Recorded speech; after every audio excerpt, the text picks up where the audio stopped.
Hello guys, welcome to our channel মার শখের রান্নাঘর। আজকে আপনাদের জন্য নিয়ে চলে এসেছি রুই মাছ দিয়ে আলু দিয়ে পাতলা ঝোল। চলুন রেসিপিটা আপনারা দেখে নিন, আপনাদের কেমন লাগে। আশা করি রেসিপিটা আপনাদের ভালো লাগবে। এখানে প্রথমে ভালো করে মাছগুলোকে ধুয়ে রেখে দিয়েছি।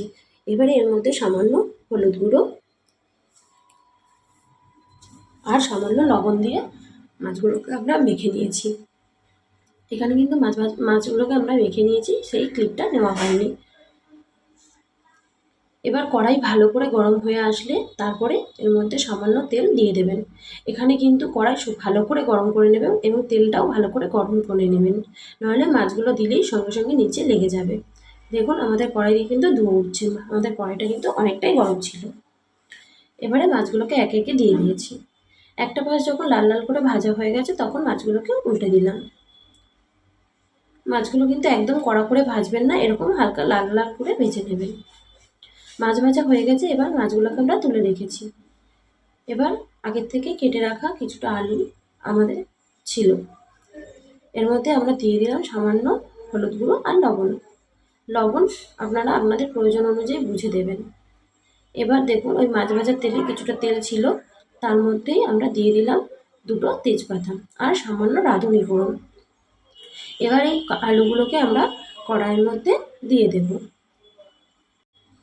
দেখুন আলুগুলোকে দেওয়া হয়ে গেছে। এবার ভালো করে আলুগুলোকে আমরা নেড়ে চেড়ে নেব।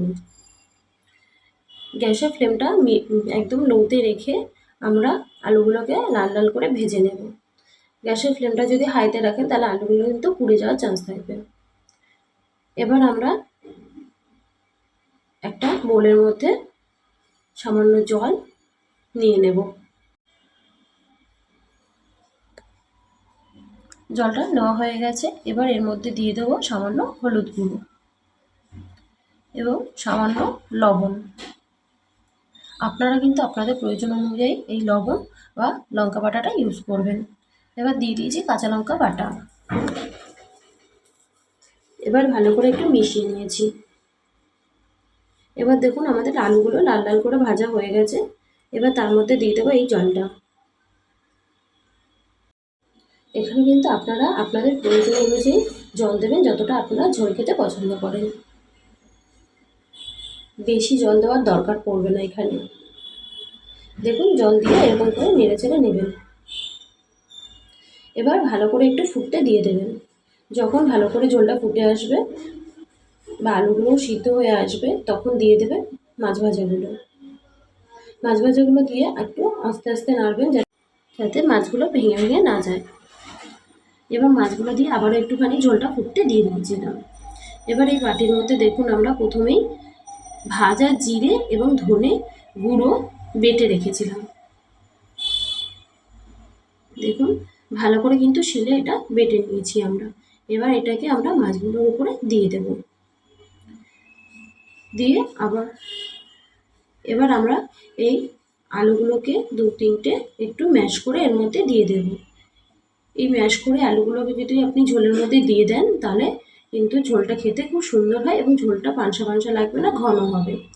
আপনাদের যদি ইচ্ছে না করে আপনারা আলুগুলো ম্যাশ করতে নাও পারেন, কিন্তু এইভাবে ম্যাশ করে দিলে ভালো লাগবে খেতে। দেখুন রেডি আমাদের মাছের ঝোল। চলুন সার্ভ করে নিন। দেখুন কালারটা কি সুন্দর এসেছে। আমরা কিন্তু এখানে ভাজা জিরে ও ধনের গুঁড়ো যে বাটা দিয়েছি, তাছাড়া আর কোনো এক্সট্রা মশলা ইউজ করিনি। আর এই রান্নাটা পুরোই কাঁচা লঙ্কা দিয়ে করা হয়েছে, কোনো শুকনো লঙ্কার ইউজ করা হয়নি। আপনাদের ইচ্ছে হলে এখানে সামান্য শুকনো লঙ্কারগুলো ইউজ করতে পারেন। দেখুন ঝোলটা খুব সুন্দর কালার এসেছে। আমার রান্নাগুলো যদি আপনাদের ভালো লাগে তাহলে একটি লাইক, কমেন্ট এবং সাবস্ক্রাইব করে আমার পাশে থাকবেন। টাটা।